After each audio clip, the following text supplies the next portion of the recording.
Mesdames et messieurs, bonsoir et bienvenue dans cette nouvelle édition de Viva Événement. Tout de suite, les titres. Retour en détention provisoire pour Jean-Luc Grag et Soulra Befrink aujourd'hui. Le procès se poursuivra vendredi.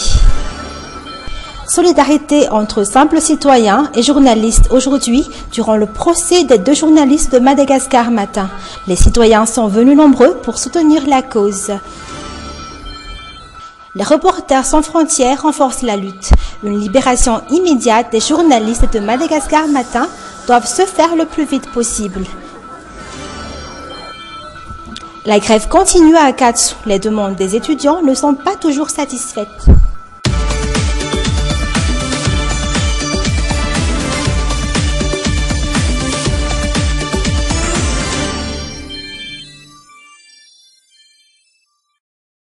Aucun verdict prononcé ce jour. Retour en prison pour les 2 journalistes de Madagascar matin après leur procès. Le verdict sera pour ce vendredi. La solidarité des journalistes militant pour leur libération immédiate continue. Toujours dans cette manifestation des journalistes, soutenus par leurs confrères journalistes, Jean-Luc Grag et Soulra Befrink ont fait face au parquet aujourd'hui durant 3 heures. Retournés en cellule, ils n'ont pas pu bénéficier d'une liberté provisoire. En attendant le verdict de vendredi, outre les journalistes, les simples citoyens se sont aussi joints à la cause, vu l'état de la situation. Reportage. Une grande solidarité a été ressentie aujourd'hui entre la population malgache et la presse à Anous lors du procès des 2 journalistes. Les citoyens condamnent l'acte illégal de la justice dans la mise en détention préventive des 2 journalistes de Madagascar matin. Les journalistes ne doivent pas être sanctionnés face à une telle révélation. La liberté d'expression doit être respectée, que ce soit pour les journalistes ou pour de simples citoyens.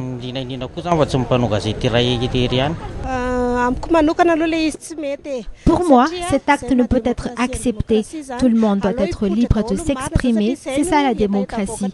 Je condamne cet acte car il ne résultera que de mauvaises répercussions.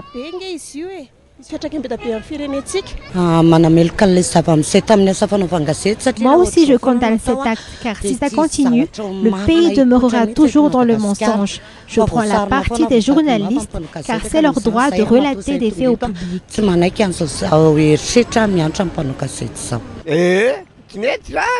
Ces journalistes détenus ont leur statut.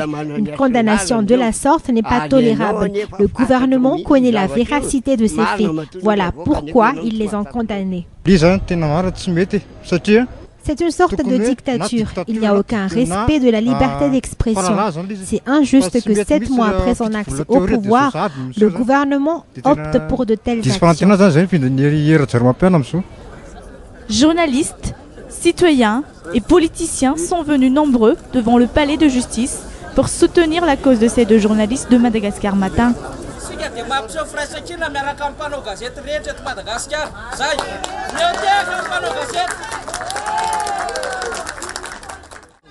Le message est clair, le respect de la liberté de presse et d'expression doivent être fixés, source fondamentale de la démocratie.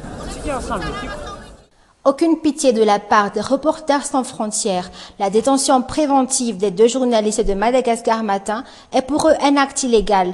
Des propos sur une soi-disant diffamation ne devraient pas vouloir de motif pour sanctionner un journaliste. Une mesure disproportionnée de la part du gouvernement actuel, selon toujours ces Reporters sans frontières. Le retour de Madagascar vers une censure est à craindre. Ces journalistes Reporters sans frontières réclament aussi une libération immédiate de nos 2 confrères. Dans la page sociale, Ankat cette fois-ci, les responsables de l'université d'Ankat dénient toute responsabilité sur les grèves perpétuées durant ces derniers jours à Ankat. La lutte continue pour les étudiants, mais plus calme qu'auparavant. Reportage de Anna Muriel et de Yves Chanel. Les manifestations des étudiants de l'université d'Ankatsu ont continué ce jour. Des manifestations ayant pour revendication le paiement de leurs bourses d'études ainsi que l'octroi de tous leurs droits d'étudiants. Comme les jours précédents, une tête-à-tête avec les forces de l'ordre est au programme. Pour ce qui est d'aujourd'hui, les manifestations se sont passées dans le calme. selon les explications du directeur du cabinet de l'université, qui s'est entretenu avec nos journalistes et qui a refusé tout enregistrement. Depuis 2 jours, plusieurs infrastructures ont été détruites dans l'enceinte même de l'université, plus exactement dans certaines facultés. Jusque-là toutefois, aucune des revendications n'a été réalisée. Le gouvernement qui a déjà confirmé son refus par rapport aux revendications de ses étudiants. Toujours dans la page sociale, mais côté touristique. Chaque année, la plupart des visiteurs des sites historiques d'Andoual sont des Malgaches, surtout en période de vacances, période pendant laquelle on en profite pour visiter des monuments historiques. Par contre, la visite est quotidienne pour les étrangers de passage au pays. Un reportage de Anna Muriel et de Yves Janel. Même si Andoual représente un quartier assez touristique pour les Tananariviens, durant cette année, les Malgaches sont les plus nombreux à y visiter selon l'Ortana. Durant ces 6 derniers mois, 290 Malgaches ont visité les sites d'Andoual et seulement 175 étrangers.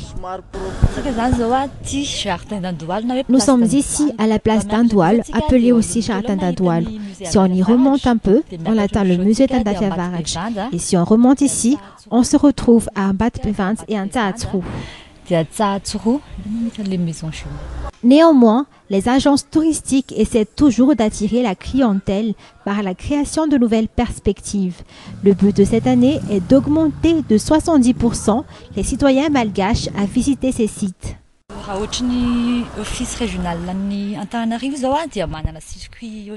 L'Office régional de Tananarive a un spécial circuit pour la Haute-Ville, dont figurent 3 étapes, venue, coup d'œil et visite, pendant une durée de 1 heure à 3 heures.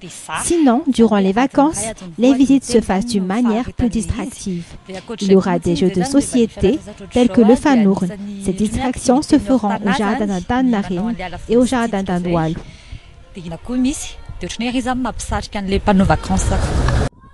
Il existe 11 monuments historiques de la cathédrale d'Andoual au palais de la Reine. L'existence des monuments historiques fait sa différence, tels que les églises, la cathédrale, le palais et les musées. D'ailleurs, c'est ce qui font d'Andoual une vieille ville. À part les Malgaches, les ressortissants français et les Anglais sont les plus nombreux à visiter la Haute-Ville et son histoire. 83% sont des Français et 9% sont des Anglais. J-5 avant le début des épreuves du BEPC. Aujourd'hui, dernier cours pour les collégiens. En attendant le jour J, les matières à difficulté seront de nouveau révisées en classe. Reportage de Tuvragut Ranjavoun et Zahra Ranjiansou. Concentration totale pour ces élèves du CEG 67 hectares. Menu du jour, mathématiques. Bête noire pour certains, propriété de Thalès. Quelles sont les astuces pour y parvenir?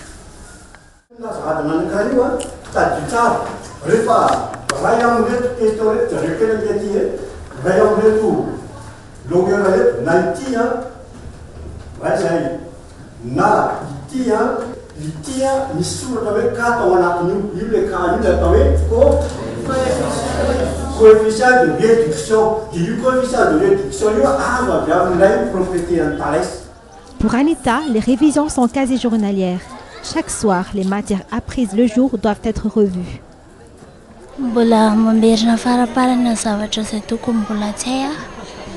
Je suis encore en pleine révision des matières auxquelles j'ai du mal à maîtriser. D'ailleurs, on est encore en plein cours actuellement. Là, je suis en train de réviser le cours de Malagasy. Arrivé à la maison, je révise toujours mes leçons afin d'être bien prête pour les épreuves du BEPC. Pour certains, plusieurs matières ne sont pas encore maîtrisées. Des révisions intensives restent la seule solution.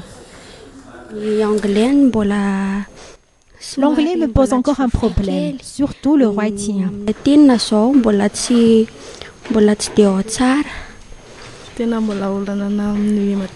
Les mathématiques me posent encore un problème, surtout au niveau des calculs. Je ne maîtrise pas encore les mathématiques. Les formules me posent un problème. Durant les cours, le professeur opte tout de même pour des astuces et des conseils au passage des épreuves du BEPC.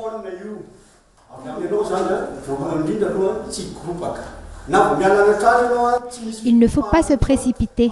Il faut bien vérifier les outils nécessaires avant le départ, comme les gommes, les compas, les équerres, les crayons et surtout la convocation. Il faut s'habiller chaudement afin d'être à l'aise durant les épreuves.